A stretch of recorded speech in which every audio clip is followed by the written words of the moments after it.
అందరికీ నమస్కారం. జై భారత్ మాతాకి జై.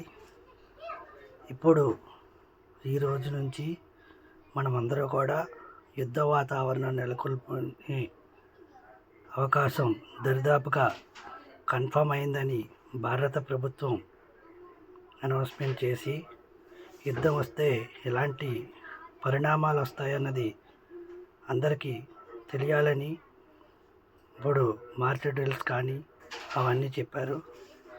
అలాగే దరిదాపుగా యుద్ధం అంటూ జరిగితే చిన్నదో పెద్దదో నార్మల్గానో జరిగే అవకాశం అయితే స్పష్టంగా తెలుస్తోంది. కాబట్టి మనమందరూ కూడా భారతీయులుగా మన వంతు సహాయ సహకారాలు అందిస్తూ జాగ్రత్త తీసుకుంటూ అపార్ట్మెంట్లో కానీ లేకపోతే గ్రేటర్ కమ్యూనిటీస్లో కానీ లేకపోతే ఇంకేమైనా రకరకాల పబ్లిక్ ప్రదేశాల్లో కానీ మాల్స్లో కానీ గుంపు కూడి వెళ్లకుండా భారతీయులుగా అందరూ కూడా ఎలర్ట్ అయ్యి మన దేశాన్ని మనం రక్షించుకుంటూ ఎవరి యొక్క కర్తవ్యాన్ని వాళ్ళు నిర్వర్తించాలి.